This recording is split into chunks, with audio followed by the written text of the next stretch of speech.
الحمدللہ وحدہ والصلاۃ والسلام علی من لا نبی بعدہ اما بعد فاعوذ باللہ من الشیطان الرجیم بسم اللہ الرحمن الرحیم۔ السلام علیکم ناظرین، صبح کی پرنور ساعتوں میں، سعادت کی گھڑیوں میں public news T V channel پر پروگرام صدائے قرآن لے کر ڈاکٹر محمد طاہر مصطفیٰ آپ کی خدمت میں حاضر۔ ناظرین کرام، آج ہمارا پروگرام ہے قرآن کریم کا چوتھا پارہ ہے اور سورہ آل عمران کی آیت نمبر 187 سے لے کر 189 تک کے مضامین ہماری گفتگو کا موضوع ہوں گے۔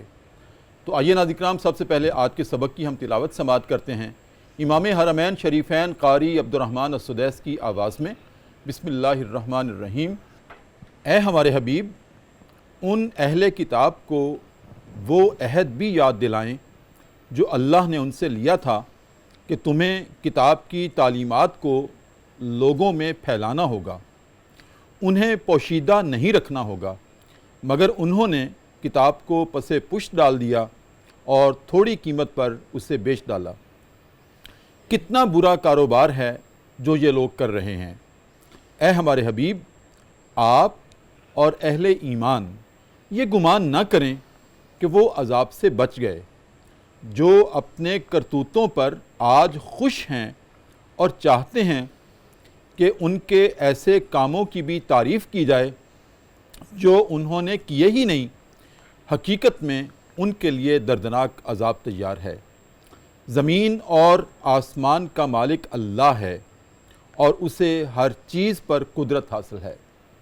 ناظرین کرام، یہ ہمارا آج کا سبق ہے پروگرام صدائے قرآن میں، اور آج کے سبق میں اللہ رب العزت نے کلام اللہ کی ان آیات میں علماء اہل یہود، علماء اہل کتاب کے دو جرائم کو آشکار کیا ہے، ان کو بیان کیا ہے۔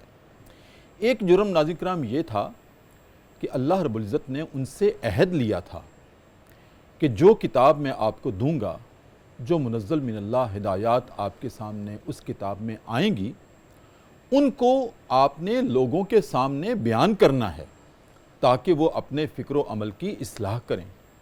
لیکن ناظرین کرام، ان علماء اہل یہود نے، اہل کتاب نے اس عہد کو پس پشت ڈال کر اللہ کی کتاب میں جو تعلیمات، جو ہدایات انسانیت کے لیے تھیں، ان کو نہیں بیان کیا، چھپایا۔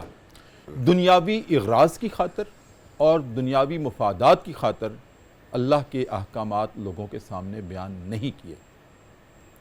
اور دوسرا جرم ناظرین کرام جس کا تذکرہ آج کی آیات میں کیا گیا ہے، وہ یہ ہے کہ ان کی خواہش تھی کہ جو کام ہم نے کیے ہی نہیں، خاص طور پر صالح اعمال جو کیے ہی نہیں انہوں نے، وہ چاہتے تھے کیے بغیر ان کی ستائش کی جائے۔ اسے کہتے ہیں انوکھا لاڈلا کھلن کو مانگے چاند، کہ جو کام کیا ہی نہیں ہے اس کی تعریف اور ستائش، یہ تو فطرت کے برعکس ہے۔ لیکن ناظرین کرام، یہ دو جرائم جن کا تذکرہ اہل یہود کے ساتھ یا اہل کتاب کے ساتھ منسوب ہے آج کی آیات میں، افسوس کی بات یہ ہے ناظرین کرام، یہ دونوں جرائم یا ان کے عکس کچھ آج ہماری ذات میں بھی پائے جاتے ہیں۔ آج ہمارے اہل علم بھی جو کتاب میں، قرآن کریم میں، کلام اللہ میں اللہ نے صدائے قرآن کے طور پر احکامات دیے ہیں، ہم ان کو چھپاتے ہیں۔ بعض اہل علم جاننے کے باوجود بھی لوگوں کو نہیں بتاتے۔ کیوں نہیں بتاتے؟ کہ ان کے اپنے مفادات پہ زد پڑتی ہے۔ ناظرین کرام، یہ بالکل میچ ہو رہا ہے یہ جرم اہل کتاب کے ساتھ، لیکن ہم اس پہ غور نہیں کرتے۔ اور دوسری بیماری بھی ہمارے اندر ہے، ہم چاہتے ہیں ہماری ستائش تو ہو، تعریف تو ہو، تحسین تو ہو، ہم کریں کچھ نہ۔ یہ بھی وہی بات ہے جو اہل کتاب میں تھی۔ ناظرین کرام، یہ کیسے ہو سکتا ہے کہ کوئی انسان کچھ عمل نہ کرے لیکن اس کے عمل کو کیے بغیر نہ صرف بیان کیا جائے بلکہ اس کی ستائش کی جائے؟ خلاف فطرت بات ہے۔ باقی ناظرین کرام، اگر عمل ہو جائے تو پھر اس کی تعریف کے لیے بتانا نہیں پڑتا۔ صالح اعمال کی اللہ رب العزت نے خصوصیت ہی یہ رکھی ہے، اس کی جبلت ہی یہ رکھی ہے کہ جو صالح اعمال ہوتے ہیں ان میں ایک خوشبو ہوتی ہے جو بتائے بغیر آیا کرتی ہے۔ ناظرین کرام، ایسے ہی ہے کہ جب ہم کسی خوشبو کی شیشی کا ڈھکن کھولتے ہیں تو پھر بتانا نہیں پڑتا یہ خوشبو تھی، وہ از خود خوشبو آیا کرتی ہے، از خود اس کی تحسین ہو جایا کرتی ہے۔ اگر خوشبو اچھی ہوگی، عمدہ ہوگی اور دل لبھانے والی ہوگی تو اپنی آپ زبان سے نکلے گا۔ کتنی خوبصورت خوشبو ہے۔ ناظرین کرام، جیسے میں نے عرض کیا کہ یہ ہماری ذات میں بھی کچھ باتیں ہیں، ان کا تدارک کیسے ہو سکتا ہے، ان کی اصلاح کیسے ہو سکتی ہے؟ اللہ رب العزت نے اہل یہود کے، اہل کتاب کے یہ جرائم بیان کرنے کے بعد بڑی تادیبی یقین دہانی بھی کرائی ہے کہ ان کے لیے سخت عذاب ہے۔ آگے یہ بھی ارشاد فرمایا ہے کہ وہ اس عذاب سے بچ نہیں سکیں گے۔ لیکن ناظرین کرام، ہم کیسے بچ سکتے ہیں؟ اللہ رب العزت نے جو سانسیں ہمیں دی ہیں، ان سانسوں میں ہم اپنی اصلاح کیسے کر سکتے ہیں؟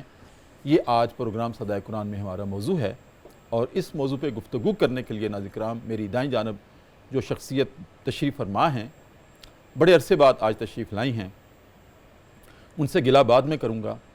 ناظرین کرام، یہ وہ شخصیت ہیں کہ اللہ رب العزت نے ان کی بھی فطرت میں ایک تو ان لوگوں کا تذکرہ کیا جو کرتے کچھ نہیں، تحسین چاہتے ہیں، لیکن میری دائیں جانب جو شخصیت تشریف رکھتی ہیں وہ اللہ رب العزت کے کلام کو اور اس میں جو ارشادات ہیں، اس میں جو احکامات ہیں، اس میں جو ہمارے لیے ہدایات ہیں، اس کو کریا کریا اپنے دروس کے ذریعے سے لوگوں کے سامنے رکھتے ہیں تاکہ ان کے فکر و عمل کی اصلاح ہو جائے۔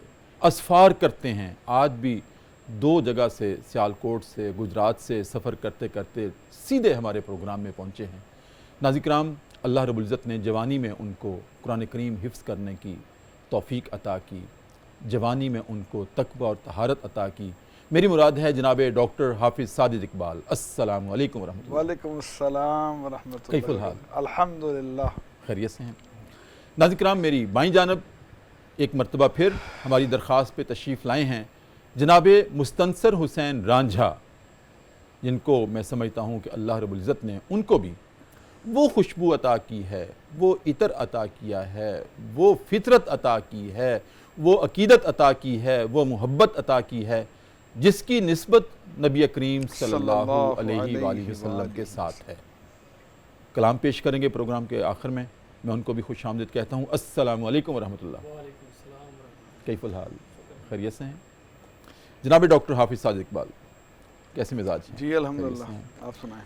جب آپ آئے تھے تو آغاز ہوا تھا، درمیان میں آپ کی مصروفیت آڑے رہی، اور اب ہم پہنچ گئے ہیں الحمدللہ رب العالمین، جس سفر کا آغاز ہوا تھا الف لام میم سے، بلکہ الحمد سے جس کا آغاز ہوا تھا، آج سورہ آل عمران اپنے اختتام کی طرف آخری رکوع رہ گیا، اس کے بعد آخری رکوع رہ گیا ہے۔ ڈاکٹر صاحب، میں نے جو عرض کیا ہے کہ جو اللہ رب العزت نے اہل کتاب کے 2 جرائم جن کا تذکرہ کیا ہے وہ کسی نہ کسی درجے میں ہمارے اندر بھی ہیں۔ ہم بھی حق بات چھپاتے ہیں، سیدھی بات نہیں بتاتے۔ اگر ہم یہ بتا دیں کہ یہ حد ہے، اس کے آگے شرک ہے، تو اللہ کی رضامندی اور اس کی رضا ہمیں حاصل ہو جائے گی، اور جس کو اللہ کی رضا حاصل ہو گئی اسے اور کیا چاہیے؟ اصل بات تو اللہ کی رضا ہے۔ تو یہ فرمائیں کہ دین کو چھپانا یا دین کے احکام کو چھپانا یا کتاب اللہ کے احکام کو چھپانا کتنا بڑا جرم ہے، اور اس کی تاریخ کیا رہی ہے، اور اب اس کے عکس کیسے پائے جاتے ہیں انسانوں میں؟ نحمدہ ونصلی ونسلم علی رسولہ الکریم۔ محترم ڈاکٹر صاحب، گزارش یہ ہے کہ مجھے اس اعتبار سے آج کے اس پروگرام میں آنے کی زیادہ اس لیے خوشی ہو رہی ہے کہ یہ جو مضمون جس کے بارے میں ہم ابھی ڈسکس کریں گے، یہ چیزیں جو قرآن مجید میں بیان ہوئی ہیں، اس کی تفصیلات میں جائیں گے، مفسرین نے جو اس کی تفسیر بیان کی ہے اس کو تفصیل کے ساتھ سمجھنے کی کوشش کریں گے، لیکن اس کے عملی پہلو کے ساتھ ہم یہاں موجود ہیں کہ اس پروگرام میں اس کا نام ہی صدائے قرآن ہے۔ جی بالکل، گویا کہ جو اس آیت کا مضمون ہے اس کا مصداق آپ خود یہاں موجود ہیں، یہ پروگرام اس کا مصداق موجود ہے۔ الحمدللہ۔ عوام الناس کے لیے اللہ کے پیغام کو آسان بنانا، اس کا پیغام بتانا، اس کے نکات کو سمجھانا، اس کے لیے دروس اور عبر کی جو چیزیں ہیں وہ سامنے لانا، تو گویا یہی ان آیات کا مقصد بھی ہے، اور الحمدللہ ہم عملی طور پر اس پروگرام کے اندر موجود ہیں۔ اس پر اللہ رب العزت کا شکر ادا کرنا چاہیے۔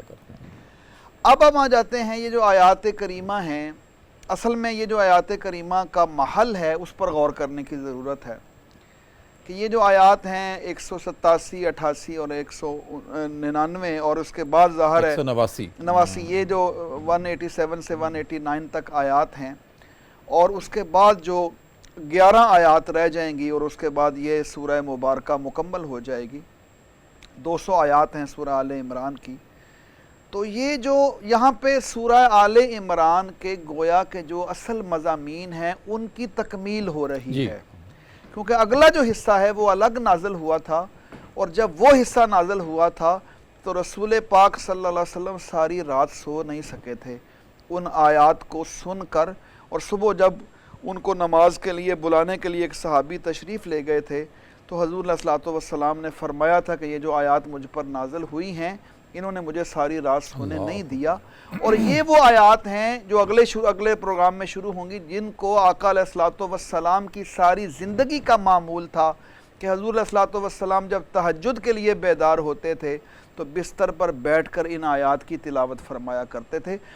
گویا کہ ان پورا جو اگلا مضمون ہے وہ پورے پچھلے مضامین کا خلاصہ بھی ہے، اور الگ سے بھی اتنا بڑا میسج ہے۔ جب وہ آئیں گے انشاءاللہ وہ پروگرام، اس میں آپ دیکھیں گے کہ کس طرح کی چیزیں ہیں۔ گویا کہ ان آیات کے اوپر سب سے پہلے محترم ڈاکٹر صاحب یہ سمجھنے کی کوشش کرنی ہے ہم نے اور ناظرین نے کہ سورہ آل عمران کے جتنے مضامین ہیں وہ یہاں پر اس کی تکمیل ہو رہی ہے ایک دفعہ۔ اب یہودیوں کے بارے میں تو پیچھے بھی باتیں ہو رہی تھیں کہ ان کے کون کون سے جرائم ہیں، کیا کیا کیا، آپ نے وہ آیات پیچھے بھی ڈسکس کر لیں۔ اب کنکلوژن جس بات پر ہو رہا ہے کہ یاد کرو اس وقت کو، اس چیز کو یاد کرو، اس پختہ عہد کو یاد کرو۔ میثاق عربی زبان میں پختہ عہد کو کہتے ہیں، جس کے بارے میں بہت زیادہ تاکید کی جائے۔ عام عہد کو، عام بات کو میثاق نہیں کہا جاتا، جس کے ساتھ پورا وثوق ہوتا ہے وہ میثاق ہوتا ہے۔ وَإِذْ أَخَذَ اللَّهُ مِيثَاقَ الَّذِينَ أُوتُوا الْكِتَابَ۔ تو محترم ڈاکٹر صاحب چونکہ آپ نے روشنی ڈال دی بنیادی بات کی، میں اس کو دہراتا نہیں ہوں۔ اگلی بات یہ ہے کہ سیدنا موسیٰ علیہ السلام سے جو چیزیں ملتی ہیں، ہمارے جو وہ مفسرین ہیں خاص طور پر جنہوں نے کمپیریٹیو ٹیکسٹ کو بہت سٹڈی کیا ہے، مثال کے طور پر سید ابوالعلا مودودی رحمۃ اللہ علیہ نے تفہیم القرآن میں وہ تمام مقامات، ان کے صفحات نمبر، ان کے باب اور ان کی تفصیلات بیان کی ہیں کہ کس طرح اللہ رب العزت نے یہ پختہ عہد لیا تھا بنی اسرائیل سے کہ تم نے اللہ کی کتاب کو آگے پھیلانا ہے اور اس کو چھپانا نہیں ہے۔ کتاب استثناء جو ہے اس کے کئی مقامات ہیں جس پر زور دے کر سیدنا موسیٰ علیہ السلام نے اپنے لوگوں سے کہا کہ دیکھو اس کتاب کو اپنے دلوں میں محفوظ کرو، اس کتاب کو یاد کرو، اس کتاب کو اپنی اولاد کو سمجھاؤ، اس کتاب کی آیات دیواروں پہ لکھو، اس کتاب کی آیات آویزاں کرو تاکہ اس کا پیغام تمہیں بھولنے نہ پائے۔ صحیح۔ اسی طرح سیدنا موسیٰ علیہ السلام نے ایک وصیت کی اہل یہود کو، بنی اسرائیل کو، کہ جب تم فلسطین میں دوبارہ جاؤ تو وہاں پہاڑوں کے اوپر ان آیات کو لکھو تاکہ ہر فرد اللہ کے پیغام کو سمجھے۔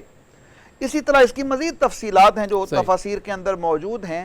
تو یہ وہ بات ہے جو کی گئی تھی کہ دیکھو اللہ کی کتاب کو بھلانا نہیں ہے تم نے۔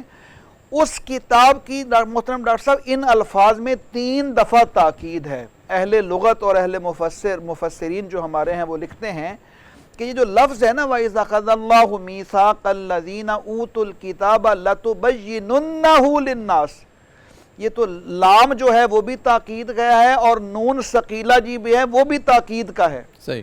اور اگلا جو لفظ ہے نا کہ ایک بات کہی جا رہی ہے کہ اس کو تم نے واضح کرنا ہے، پھیلانا ہے، اس کو روشن بنا کر لوگوں کے سامنے پیش کرنا۔ یہ تمام معنی ہیں جو اس لفظ کے مفسرین اور اہل لغت نے بیان کیے ہیں۔ اور آگے پھر اللہ فرما رہے ہیں وَلَا تَكْتُمُونَهُ، تو تم نے اسے چھپانا نہیں ہے۔ گویا یہ بھی تیسری تاکید ہے جو ان الفاظ کے اندر موجود ہے کہ اللہ کی کتاب کا حق یہ ہے کہ اس کو پھیلایا جائے، اس کو لوگوں کے لیے عام کیا جائے، اس کے پیغام کو سمجھا جائے۔ اب یہ وہ مضامین ہیں جو ایک تاریخی ٹیکسٹ کے اندر، لیکن محترم ڈاکٹر صاحب ان لوگوں نے اتنا ظلم کیا اللہ کی کتاب کے ساتھ کہ ایک وقت ایسا آیا تھا کہ تورات کو صرف بادشاہ کے پاس ایک خاص کمرے میں محفوظ کر دیا گیا، اس پر عام عوام کی کوئی رسائی نہیں تھی، صرف جو وہ ان کا ایک عالم تھا وہ جاتا تھا اور مسئلے دے کر بتاتا تھا، حتیٰ کہ بادشاہ کو بھی اجازت نہیں تھی اس کو دیکھتا، اور چند سو سال گزرنے کے بعد یہ کیفیت تھی۔ تاریخ کی کتابوں میں لکھا ہے کہ لوگوں کو یہاں تک بھول گیا کہ کوئی تورات نامی کتاب بھی تھی جو اللہ نے ہمارے اوپر نازل کی تھی۔ یہ کیفیت ہوئی، اور جس کا اللہ رب العزت نے ایک مختصر، دیکھو قرآن ایک معجزہ ہے، اور قرآن نے تو 2-4 الفاظ کے ساتھ پوری تاریخ بیان کر دی ان کی۔ فَنَبَذُوهُ وَرَاءَ ظُهُورِهِمْ، اللہ کا حکم تھا عام کرنا لوگوں کے لیے، اس کو واضح کرنا، اس کو تفصیل کے ساتھ بیان کرنا۔ سیدنا موسیٰ علیہ السلام کی تاکید سامنے آ گئی، اور ان ساری ہدایات اور اتنے زور کے باوجود بھی ان کی حالت یہ تھی، اللہ نے فرمایا کہ انہوں نے اس کو اتنا لائٹ لیا، اس کو اتنا ہلکا سمجھے۔ جو جتنے الفاظ ہیں نا، ان کا اگر خلاصہ بیان کیا جائے کہ اللہ کے کلام کو انہوں نے بہت ہلکا، کوئی اہمیت نہیں دی، اور اس کو ایسے پھینک دیا جیسے وہ بالکل کوئی ایسی اہمیت کی چیز نہیں ہے۔ اور اس کیفیت کی وجہ سے جو حالات پیدا ہوئے اور ان کا جو انجام ہوا، اس کی طرف اشارہ ہے اہل ایمان کی طرف، مسلمانوں کی طرف، کہ دیکھو تمہارے پاس اب آخری کتاب قرآن مجید ہے، اور قرآن مجید بھی اسی سلسلہ وحی کا حصہ ہے جو اللہ رب العزت نے سیدنا آدم علیہ السلام کے اوپر وحی نازل کرنا شروع کی، اور اس کا آخری جو پرتو تھا اور آخری نشانی قرآن مجید کی صورت میں جو حضور نبی پاک صلی اللہ علیہ وسلم کو عطا کی گئی، اور اس کا پھیلانا ہر مسلمان کے اوپر لازم ہے۔ ڈاکٹر صاحب یہاں میں آپ کی اجازت سے ایک وقفہ لینا چاہتا ہوں، اور پھر اس کے بعد آپ سے سلسلہ کلام جب شروع کریں گے نا، پھر میرا اصل سوال ہی یہ تھا کہ یہ آیات تو اس تناظر میں نازل ہوئی تھیں جو انہوں نے تورات کے ساتھ کیا۔ آج کلام اللہ ہمارے پاس ہے، جس کے بارے میں اللہ رب العزت نے خود فیصلہ کیا ہے، اِنَّا نَحْنُ نَزَّلْنَا الذِّكْرَ وَإِنَّا لَهُ لَحَافِظُونَ۔ قیامت تک اس کی حفاظت کا اللہ رب العزت نے خود وعدہ کیا ہے، لیکن ہم اس کے ساتھ کیا سلوک کر رہے ہیں؟ نہ خود اپنی اصلاح کے لیے اس میں سے اللہ کے احکام کو اخذ کرتے ہیں، نہ دوسروں کو بتاتے ہیں۔ یہ کیا ہے؟ اس کا وبال کیا ہوگا، اور اس کی ہماری زندگی میں اصلاح کیسے آ سکتی ہے؟ اس پہ گفتگو کریں گے وقفے کے بعد۔ ناظرین کرام، وقفہ ہے پروگرام صدائے قرآن میں، اور چلتے ہیں دربار رسالت میں، اور اپنے نبی کریم صلی اللہ علیہ وسلم کی ذات اقدس پر درود کریم کا نذرانہ پیش کر کے واپس آتے ہیں۔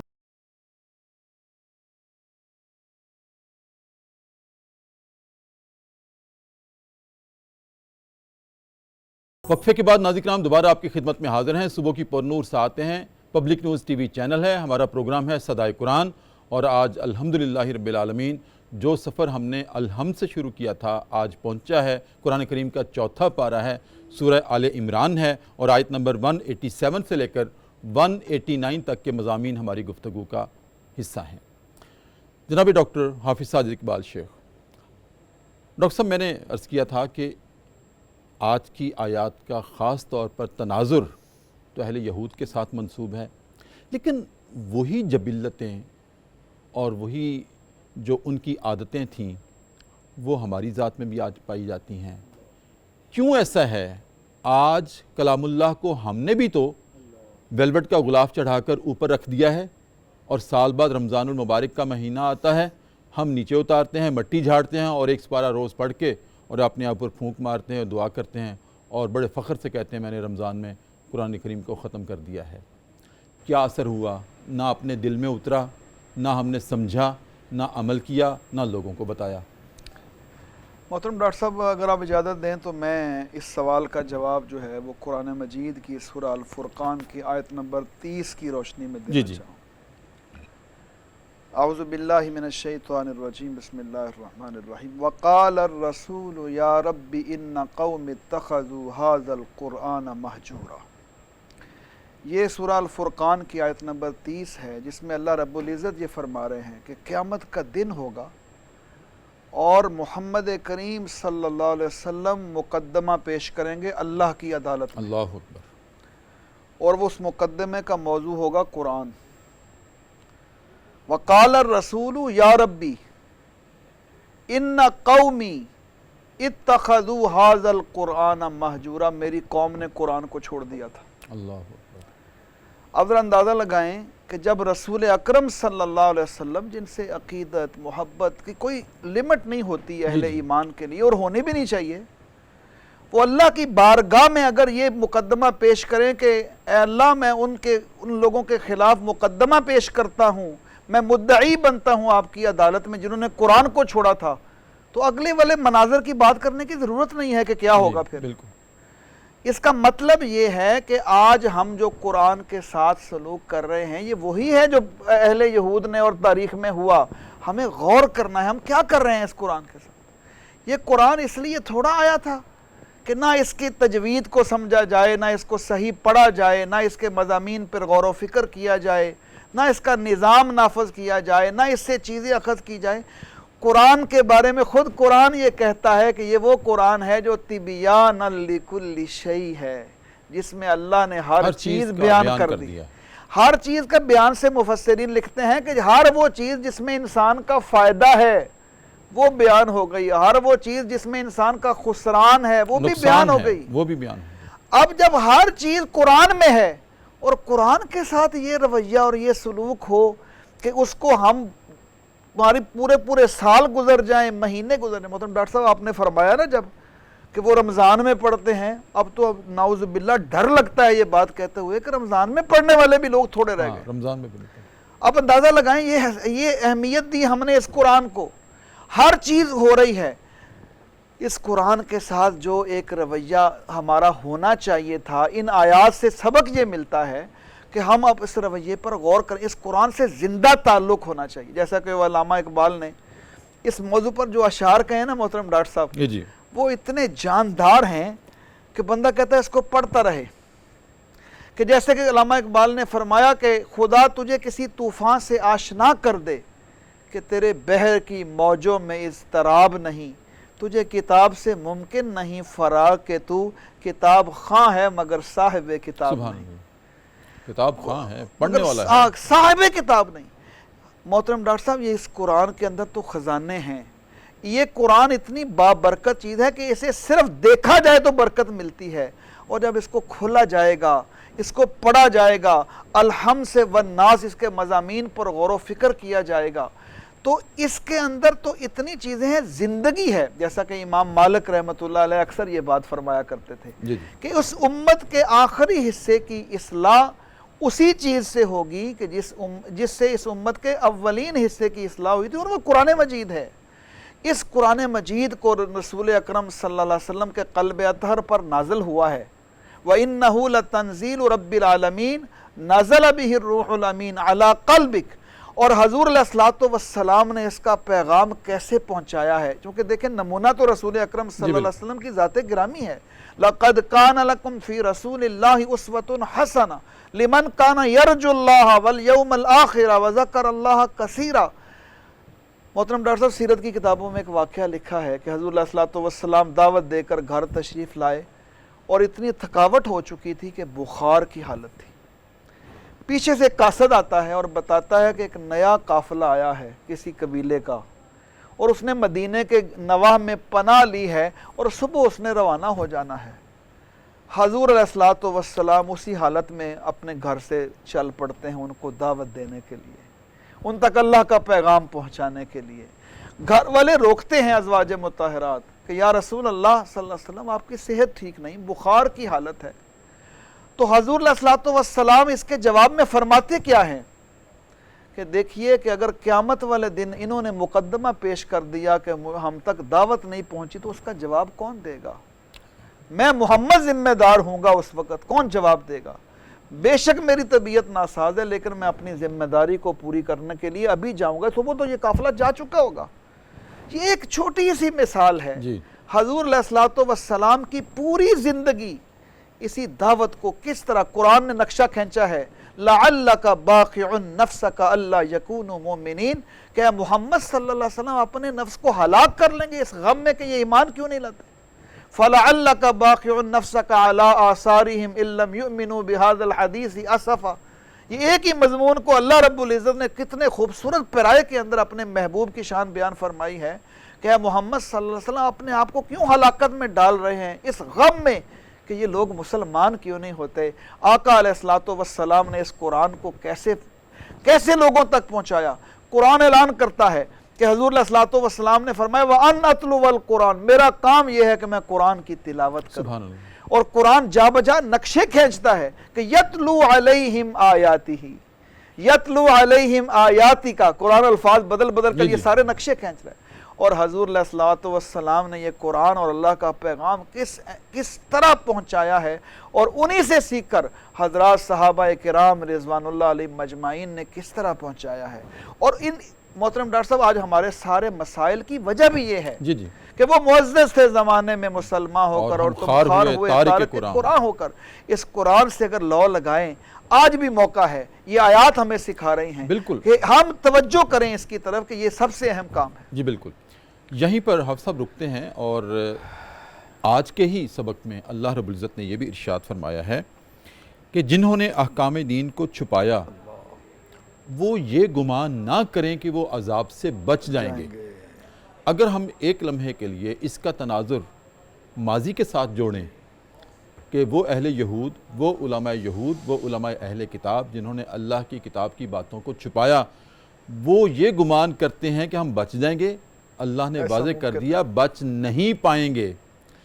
لیکن حافظ صاحب میں سمجھتا ہوں کہ ہمارے لیے جو آج المیہ ہے، جو ہم نے سلوک کیا ہے کلام اللہ کے ساتھ، جس کا ابھی آپ اشارہ کر رہے ہیں، جو آج صدائے قرآن ہے، لیکن میں سمجھتا ہوں کہ ابھی ہمارے لیے توبہ کا دروازہ کھلا ہے۔ جی بالکل صحیح بات۔ ابھی جو اللہ نے سانسیں عطا کر رکھی ہیں، غرغرے سے پہلے ہمیں اللہ موقع دے رہا ہے کہ توبہ کا دروازہ کھلا ہے۔ اب بھی کہہ دو کہ ہوئی ہم سے خطا، بھول گئے، اب بھی تم لوٹ آؤ، تو اس عذاب سے ہمکنار نہیں ہوگے جن کے بارے میں ہم نے فیصلہ کر رکھا ہے کہ وہ نہیں بچ سکیں گے۔ تو آج ہم اپنے آپ کو کیسے بدل سکتے ہیں، اس عذاب سے اپنے آپ کو کیسے بچا سکتے ہیں؟ عملی بہت اہم بات آپ نے فرمائی۔ اگر آپ اجازت دیں میں ایک لمحے کے لیے صرف جو مضمون رہ نہ جائے، وہ جو آیت نمبر 188 ہے 188، اس کا جو آغاز ہوتا ہے، جس کے آخری الفاظ آپ نے ابھی تلاوت فرما دیے، فَلَا تَحْسَبَنَّهُمْ بِمَفَازَةٍ مِّنَ الْعَذَابِ وَلَهُمْ عَذَابٌ عَلِيمٌ، اس کے اندر بھی دو خرابیاں ہیں جن کا ریفرنس انہی کے ساتھ ہے۔ ایک یہ کہ نیکی کر کے اگر کوئی کام نیکی کا ہو جائے تو اس پر اترایا نہ کرو، اور جو کام تم نے کیے نہیں ہیں اس پر تعریف نہ کروایا کرو اپنی۔ ہاں جی، تو میں گزارش یہ کرنا چاہتا ہوں کہ یہ جو مضمون آپ نے ارشاد فرمایا ہے ہمارے لیے ایک میں روشن پہلو بھی بیان کرنا چاہتا ہوں۔ جی میں چاہتا تھا کہ آج اصلاح کا سبق لے کر وہی میں گزارش کرتا ہوں۔ محترم ڈاکٹر صاحب، ایک طرف تو ہم یہ پیغام دے رہے ہیں اس پروگرام کے ذریعے ناظرین کو کہ ہم اپنا رویہ تبدیل کریں، قرآن کا مطالعہ، قرآن کی طرف رجوع، قرآن کا فہم۔ محترم ڈاکٹر صاحب، میں ایک دوسرا روشن پہلو بھی وہ بھی ضروری ہے بیان کرنا کہ ہمارے معاشرے میں جہاں یہ ہے کہ ہم توجہ دلاتے ہیں، وہاں الحمدللہ لوگوں کا رجوع ہوا بھی ہے۔ پچھلے عرصے میں قرآن کے پروگرامات، بہت بڑے بڑے پروگرامات میں لوگوں نے شرکت کی ہے۔ حفظ قرآن کے مدارس کے اندر لوگوں نے محبت کے ساتھ قرآن کو یاد کیا ہے۔ اسی طرح نئے ادارے اب بن رہے ہیں بہت تیزی کے ساتھ پاکستان میں، جو قرآن فہمی کا کام کر رہے ہیں، اور اس میں لوگوں کا خاص طور پر خواتین کی طرف یہ ہمیں تحسین کرنی ہے، خواتین نے قرآن کو تھاما ہے۔ اور ابھی رمضان آئے گا نا، آپ دیکھیں گے پورے پاکستان میں، مجھے ذرا سفر کا موقع ملتا ہے محترم ڈاکٹر صاحب، کوئی بستی ایسی نہیں جس میں خواتین روزانہ جمع ہو کر قرآن کی تلاوت نہیں کرتی۔ تو یہ روشن پہلو بھی موجود ہیں، لیکن طریقہ یہی ہے، راستہ یہی ہے۔ اگر ہم عذاب سے بچنا چاہتے ہیں تو اس کا ایک ہی راستہ ہے کہ قرآن میں ہو غوطہ-زن اے مرد مسلمان، خدا تجھ کو عطا کرے جدت کردار۔ تو قرآن کی طرف رہنمائی، اس کی طرف توجہ، روزانہ قرآن کے لیے وقت نکالا جائے، اس کو پڑھا جائے، اس کے حقوق۔